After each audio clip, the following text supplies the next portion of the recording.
పోని తలకాయ నొప్పులు నెత్తికెత్తుకోవటం అవుతుందా? ఎలా చూస్తారు మీరు ఈ అంశాలని? వాసవి గారు ఈ అంశాలపై బహుశా ఇప్పుడు చర్చించే సమయం కాదు ఇది. ఖచ్చితంగా భారతదేశం ఈ అంశంలో, ఈ సందర్భంలో లక్ష్యాలని చాలా స్పష్టంగా చెప్పింది. మాపై చేసిన దాడికి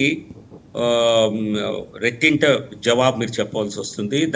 దానికి తీవ్రమైనటువంటి ప్రతిస్పందన ఎదుర్కోవాల్సి వస్తుంది అని చెప్పడం జరిగింది. దానికి తగ్గట్టుగా లిమిటెడ్ స్ట్రైక్స్ కేవలం స్థావరాలపై చేయటం జరిగింది, ఉగ్రవాద స్థావరాలపై. ఎప్పుడైతే మీరు దాన్ని ఎస్కలేట్ చేస్తారో దానికి తగ్గట్టుగా ప్రపంచంలో భారతదేశానికి ఒక రెస్పాన్సిబుల్ పవర్గా, ఆర్థిక శక్తిగా, మిలిటరీ శక్తిగా కూడా ఎదిగినప్పటికీ కూడా ఒక రెస్పాన్సిబుల్ పవర్ మన ఆక్రమణ చేసిన సందర్భాలు ఏవీ లేవు. సో కాబట్టి ఒక ప్రస్తుత ఉన్న లక్ష్యాల ప్రకారం, చెప్పినటువంటి అంశాల ప్రకారం పాకిస్తాన్ ఎటువంటి దురాక్రమణ చేసినా, ఎటువంటి తొందరపాటు చర్యలు తీసుకున్నా దానికి అంతకింత అనుభవించవలసి వస్తుంది. స్వయం కృతాపరాధం అవుతుంది తప్పితే ఇంతకంటే భారతదేశ లక్ష్యాలు వేరుగా ఈ పరిస్థితుల్లో ఉన్నాయని నేనైతే అనుకోవటం లేదు. సో ఖచ్చితంగా మరొకసారి సాహసం చేయకుండా భారతదేశ శాంతి భద్రతల్ని దెబ్బతీసి ఆర్థిక శక్తిగా ఎదుగుతున్న భారతదేశాన్ని కుంగతీయాలని చేసేటువంటి ఉగ్రవాద చర్యలకి మరెప్పుడు సాహసం చేయలేని విధంగా జవాబు చెప్పాలన్నది ప్రధాన లక్ష్యం. ఆ లక్ష్యం దిశగానే ఇప్పుడు ప్రభుత్వం కానీ, అలాగే సైనిక బలాలు కానీ ముందుకెళ్తున్నాయి. ఈ సబ్జెక్ట్ ఇంతకంటే పెద్దగా చేసి ఈ సమయంలో చూడటం అన్నది కూడా సరికాదు. Right sir. అయితే ఇంకొకటి ఆ అంశం పక్కన పెడితే, మసూద్ అజహర్ అలాగే హఫీజ్ సయీద్ వీళ్ళిద్దరూ బతుకున్నారా లేరా అనేది ఒకటి. ఎందుకంటే నిన్న ఒక లెటర్ రిలీజ్ చేశారు, బీబీసీ ఉర్దూకు మాత్రమే అతను ఇచ్చాడు.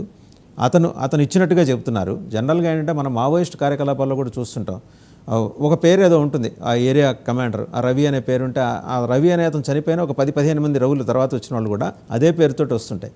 సో ఇది వాళ్ళు ఏదైనా వాళ్ళ గ్రూప్స్లో, మిలిటెంట్ గ్రూప్స్లో, టెర్రరిస్ట్ గ్రూప్స్లో కాన్ఫిడెన్స్ ఇంబైబ్ చేయడానికి ఆ రకంగా ఇచ్చింది. ఎందుకంటే 10 మంది ఆయన కుటుంబ సభ్యులు చనిపోయినప్పుడు ప్రాబబులీ ఆయన కూడా అక్కడే ఉండి ఉండొచ్చు. దాదాపు 1250 మదరసాల్లో ఆ చుట్టుముట్టి ఉన్నాయి అన్ని, ఆ మాస్క్ చుట్టూ అండ్ ఈ 9 టార్గెట్స్ దగ్గర ఇంకా 12 ఉన్నాయి. మొత్తం 21 terror camps we have identified. Pin to pin మనకు సమాచారం ఉంది. చనిపోయి ఉంటాడా, లేకపోతే ఎక్కడన్నా వేరే చోట ఒక సెక్యూర్డ్ ప్లేస్లో. ఎందుకంటే ఇప్పుడు ఆర్మీ ఆయనకి ప్రొటెక్షన్ ఇస్తుంది. ఆర్మీకే ప్రొటెక్షన్ లేదు, వాళ్ళే దిక్కు లేకుండా ఉన్నారు. వాళ్ళు చీనకేం ప్రొటెక్షన్ ఇస్తారు ఒకటి. ఈ రెండో ఇతను ఆస్మాతో సఫర్ అవుతున్నాడు, ఈ 78 ఏళ్ల హఫీజ్ సయీద్. అతను మంచినీళ్ళు ఆహారం లేకపోయినా 15 రోజులు ఉండగలడు, అంత సమర్థత. కాబట్టి మందు లేకుండా ఉండలేడు. అతని మందు పంజాబ్లో వచ్చి ఒక స్లీపర్ సెల్ పంపిస్తుంటాడు. ఆ స్లీపర్ సెల్ ఈ happen to be from the village of Lawrence Bishnoi. ఆ కనెక్షన్ ఇప్పుడు లారెన్స్ బిష్నాయ్ గ్యాంగ్ కూడా అక్కడ దూరింది. వాళ్ళకి 10-15 దేశాల్లో ప్రెజెన్స్ ఉంది. వాళ్ళు ఏదో జై శ్రీరామ్ నిదానంతో వాడిని మట్టి పెట్టాలని వాళ్ళు అటు వెళ్ళారు. ఇంత క్లమ్జీ అట్మాస్ఫియర్ ప్రివేల్ అవుతున్న తరుణంలో ఈ గ్యాంగ్స్ నిజంగా ఇంకా ఆపరేట్ అవడానికి వాళ్ళిద్దరూ బతికే ఉన్నారని నమ్మే సమాచారం ఏమైనా ఉందా అండి? ఎందుకంటే చాలా సందర్భాల్లో మనిషి పోయినా సరే ఆ పేరుతో రిలీజులు మనం చూస్తూ వచ్చాం, 50-60 ఏళ్ళుగా చూస్తున్నాం. వాసవి గారు, మనం వీటిపైన స్పెక్యులేట్ చేయటం అన్నది నా దృష్టిలో మనం చేయటం కాదు. ఏదో ధృవీకరణ ఉంటే తప్పితే. అని ఇక్కడ మసూద్ అజర్ అనే వ్యక్తి గురించి ప్రపంచానికి అంతా తెలుసు, ఆ వ్యక్తి ఎలా కనిపిస్తాడు, ఎలా ఉంటాడని. మనం గతంలో కూడా చూసాం, ఒసామా బిన్ లాడెన్ కూడా ముందుగా చాలా వీడియోలు రిలీజ్ చేస్తుండేవాళ్ళు. ఒక సందర్భంలో చనిపోయాడని ప్రచారం జరిగింది బాగా, తర్వాత మళ్ళీ వీడియోలు బయటకు వచ్చాయి.